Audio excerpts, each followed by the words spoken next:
ہدایت کیا ہے؟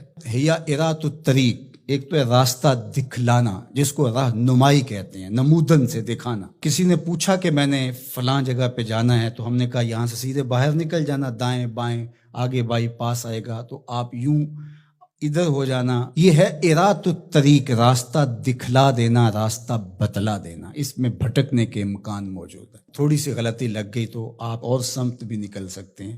پھر اگر راستے کے اندر جگہ جگہ دشمن بھی کھڑا ہو تو پھر تو امکان اور زیادہ بڑھ جاتے ہیں۔ تو یہ ارات الطریق کا مفہوم ہے۔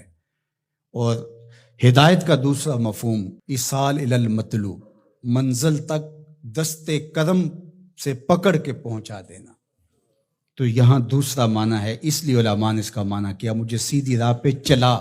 مطلب کیا کہ سیدھی راہ تو میں دیکھ چکا ہوں، لیکن قدم قدم پہ شیطان اور نفس موجود ہیں جو میری راہ بھٹکا دیں گے۔ مالک تو دست کرم بڑھا اور مجھے منزل پہ پہنچا دے۔ اللہ اکبر۔ تو یہ ہے ایصال الی المطلوب۔ تو ہدایت کا یہ مفہوم، اور یہاں ہدایت سے مراد وہ ہدایت جو پیغمبروں کے ذریعے سے، کتب کے ذریعے سے اللہ تعالیٰ نے حضرت انسان کو دی۔ ایک فطری ہدایت ہے، جبلی ہدایت، اور وہ اللہ تعالیٰ نے انسان کیا جانوروں کو بھی دی ہے۔ وہ بطخ کا بچہ بھی جب انڈے سے نکلتا ہے تو وہ کسی سے تیرنا سیکھتا نہیں ہے، وہ خود چھلانگ لگا دیتا ہے اور تیرنے لگ جاتا ہے۔ یہ جبلی اور فطری ہدایت اللہ نے اس کو القاء رکھی ہے۔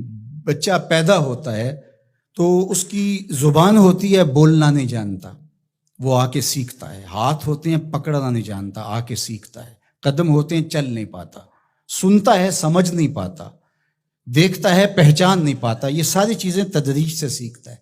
لیکن بچے نے ماں کی چھاتی سے دودھ کیسے لینا ہے تو یہ اس کو جبلتاً بتایا جاتا ہے، چونکہ اس کی پہلی ضرورت ہے، باقی چیزیں وہ آ کے سیکھتا ہے۔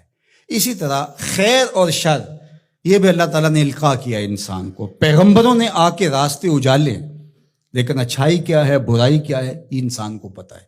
کسی کو تھپڑ مارنا بری بات ہے، یہ کہیں سے اس نے نہ بھی پڑھا ہو، کسی نے استاد نے نہ بھی بتایا ہو، یہ اس کا ضمیر بتاتا ہے کہ یہ غلط ہے۔ تو خیر اور شر یہ اندر تمہارا بتاتا ہے، یہ فطری اور جبلی ہدایت ہے۔ فَأَلْهَمَهَا فُجُورَهَا وَتَقْوَاهَا، اللہ اِنَّا هَدَيْنَاهُ السَّبِيلَ اِمَّا شَاكِرًا وَإِمَّا كَفُورًا، یہ فطری جبلی ہدایت ہے۔ لیکن انسان کے لیے وہ کافی نہیں ہے، اس لیے اللہ کی بارگاہ میں عرض گزار ہوا، اہدنا الصراط المستقیم، اللہ مجھے جبلی ہدایت تو عطا کر دی، اور تو نے مجھے ایمان کا نور بھی دیا، تبھی تو نماز کے لیے یہاں آ کے کھڑا ہوں نا۔ وضو کیا ہے، مسجد میں آیا ہے، لباس پہنا ہے، ہاتھ باندھے ہیں، قبلہ رخ کیا ہے، اور پھر بھی ہدایت مانگ رہا ہے، تو پھر اس کا مطلب یہ ہے کہ یہ استقامت ہدایت پہ مانگ رہا ہے، اور ایصال الی المطلوب والی ہدایت طلب کر رہا ہے کہ جگہ جگہ شیطان موجود ہے، مجھے بھٹکا دے گا، میرے مالک مجھے منزل مقصود تک پہنچا دے۔ صراط مستقیم، سیدھی راہ، اس کا ایک معنی لکھا کہ الاسلام ہے، کہ صراط مستقیم اسلام ہے، مجھے اسلام کا راستہ عطا کر دے۔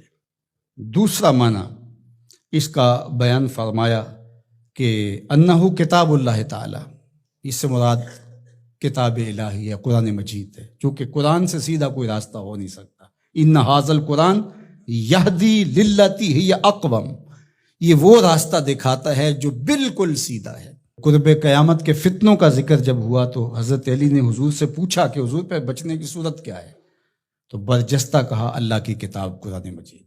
تیسرا معنی انہ الطریق الہادی الی دین اللہ تعالی، یہ اللہ کے دین کی طرف جو راستہ ہے، وہ راستہ اللہ کے حضور اتنی تمہید کے بعد مانگا گیا تاکہ میں خیر کی راہوں پہ رہوں اور میری مدد نصرت مالک تیرے کرم پہ رہے۔ یہ حضرت عبداللہ ابن عباس رضی اللہ تعالیٰ عنہ کا قول ہے، اور فرماتے ہیں کہ یہ وہ راستہ لا عوج فیہ ہے، جس میں کوئی ٹیڑھا پن نہیں ہے، مستقیم بالکل، اور یہ اعتدال کا راستہ ہے، نہ افراط کا راستہ نہ تفرید کا راستہ، یہ بالکل معتدل راستہ ہے۔ اور پھر چوتھا قول جو حضرت حسن بصری اور ابو العالیہ رضی اللہ تعالی عنہ کا ہے، وہ فرماتے ہیں صراط مستقیم سے مراد ہوا رسول اللہ صلی اللہ علیہ وآلہ وسلم کہا کہ نمازی نماز میں کھڑے ہو کے ہاتھ باندھ کر کے کہتا ہے مالک مجھے محبوب کی دہلیز نصیب کر دے، مجھے محبوب کی چوکھٹ نصیب کر دے، چونکہ اگر یہ در نصیب ہو گیا تو خدا کا گھر نصیب ہو گیا۔ بخدا خدا کا یہی ہے در، نہیں اور کوئی مفر مکر، جو وہاں ہو یہیں آ کے ہو، جو یہاں نہیں وہ وہاں نہیں۔